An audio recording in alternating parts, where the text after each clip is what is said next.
So this is my iPhone 13 Pro review. We're actually using the iPhone right now to film. We're in cinematic mode, and these are the built-in microphones on the iPhone.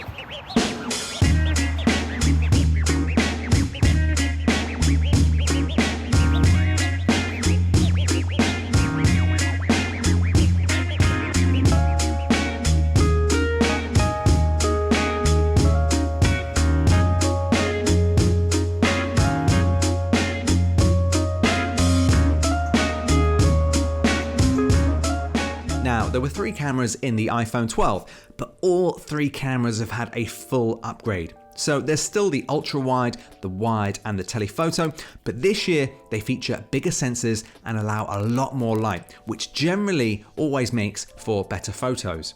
The wide angle lens allows 2.2 times more light in than last year, and this means you'll get much better low light performance.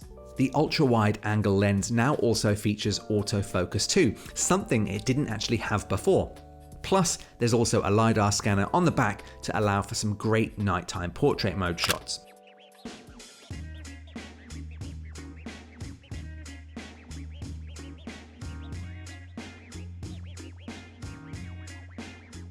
Now there has been a powerful update to autofocus that now allows macro photos and videos at just 2 centimeters, meaning you can capture some really close-up shots.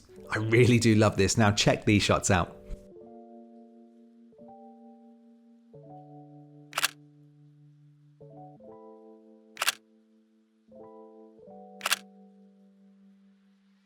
Now, the ultra-wide lens allows 92% more light in both videos and photos, and you know what? You can really tell. I've always loved the wide-angle lens and I use it all the time, but you would often see a big drop in quality on previous iPhones, but not anymore. Okay, just to show you the zoom, at the moment we're on the 0.5 ultra-wide lens. Next, we're going to move to the 1x zoom. You can just about see my wife there in the bottom left corner of the screen. And now we're going to go to a 3x zoom. You can see she's there, currently trying to spot some deers. But we can actually zoom in a little bit further, so I'm going to go digital zoom, and that's a 9x zoom. Now you can see here it does look a bit mushy. I would never use this quality. It kind of looks a bit bad. What I would recommend is either using the 3x and then cropping into that yourself on a computer, or even the 1x and zooming into that. It will tend to look a lot better than just actually going to 3 and then zooming into sort of 9 on the screen, because it just doesn't look all that great. Now, one thing I love about filming on an iPhone is just the absolute freedom to film kind of wherever you are. So if I'm taking my big, huge camera, the massive lens, you're kind of a little bit restricted and you don't take it out all of the time. With the iPhone, I've just got this on a really simple tripod. I've got a tiny microphone attached to it and I can record, and the audio quality is pretty good. The video quality is pretty good. This is just the standard wide angle lens on the iPhone Pro 13. I'll switch now to the cinematic mode just so you can see the difference, because this is what most phones will record like. Let's put that background blur on now and see what that looks like. Okay, so now we've switched to the cinematic mode, and as you can see, the background should be a lot more out of focus. A plane's about to go fly above my head, so it might be a little bit loud, but this will give you a little look at what the difference is like between the regular camera and cinematic mode, and this should make it look much more like a DSLR.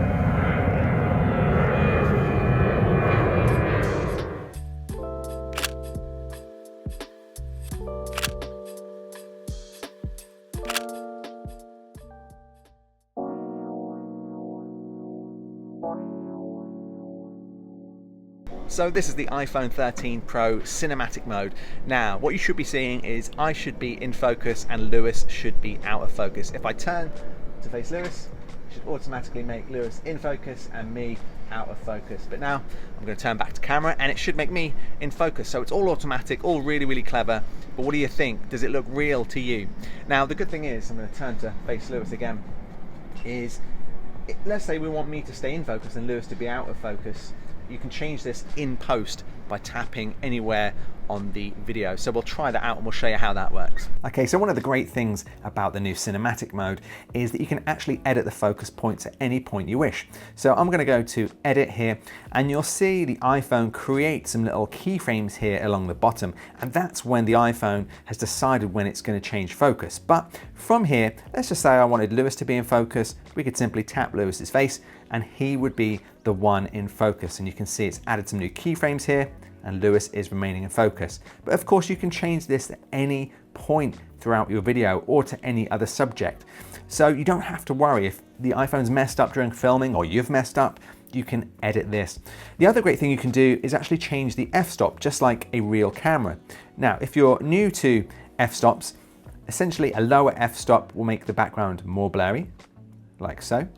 And the higher the number, the less out of focus the background will go. So you can see F16 there. It's a little bit of background blur, but it's still fairly in focus. If we take it all the way up to the top, you can see Lewis is completely blurred there. Now, what I've found is if you go to 2, 2.5, 2.8, you sometimes get a bit of a halo effect that you'll see on some of the other clips we're about to play. So I'd recommend maybe taking this down to maybe 3 or 4, just so it blends in nicely around your hair. Now, let's say you want to take out this effect altogether. Simply tap the cinematic mode at the top, and this will take it back to a normal looking shot where everything is in focus. Overall, I think this works really well, and it's so impressive you can get this kind of effect on an iPhone. But remember, this is an effect, and as you can see on this shot of this can of Sprite, it really doesn't cut out the can very well at all. So you do really need to pick and choose what objects you're going to use this cinematic mode with.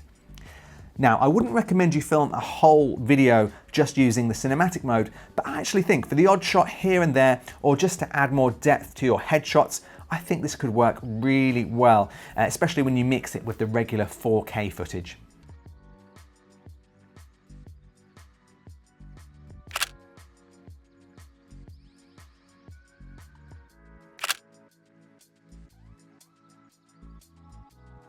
So this is a vlogging test with the iPhone 13 Pro's front-facing camera. Now, this hasn't really changed since the 11 or the 12, so you won't really see much of a difference. I think the HDR has been improved a little bit. It's still a pretty good camera, but it's all right if you've got the right lighting. What I would recommend actually is, if you can, spin the camera around and always try and use the wide camera on the back of the camera if you want the best quality. So I'll show you that now. So now we're using the wide camera on the iPhone 13 Pro, and I would always recommend that you do this because you'll get much better image quality if you can use the rear cameras. Now, obviously you can't see yourself on the back of the iPhone, so if you have an Apple Watch, you can see the viewer on the Apple Watch itself, which is really good. There's a little app for that. Now, just to mix things up, this is now the ultra wide camera on the back of the iPhone, and normally I would never use this to do any sort of vlogging because the quality wasn't very good before and it didn't have autofocus, but now it does have autofocus. What do you think of this? Again, you can use this to give you a little bit more context of where you are. So we're going down this back street and you can probably see the cars in the background. Maybe if I flip around, you can see the police behind me and the Manchester Library. So now you can actually use this ultra wide lens for vlogging. So what do you think of the quality of this? I actually think it's been massively improved, and I'll be using this a lot more for a lot of our videos. So since posting videos on this YouTube channel, a lot of people have asked me what equipment I use to film my videos. Now, I'm going to do a full video about how I film my videos and what gear I use, but to be honest, other than the DSLR and the DJI Pocket 2, the iPhone is actually used a hell of a lot in all of my videos because it's just so easy to carry around, and the quality is so good now that you can actually mix it with the professional DSLR type video, mirrorless camera video, and it looks really, really good and fits in really well. So whilst I'm going to do a full video on the breakdown of everything I use, I always recommend to people, if you're thinking of starting a YouTube channel or doing video, just start with the camera you have in your pocket, whether it's an iPhone, a Samsung, whatever. Most cameras can film in 4K, and in my opinion, it's the editing and the filmmaking which makes the biggest difference rather than the type of camera that you use. So if you want to see a video about how I edit, how I make these videos, let me know in the comments section below, because I'd be more than happy to talk about that, as I just love this kind of stuff. Oh, and by the way, we're on the cinematic mode on the back-facing camera on the iPhone.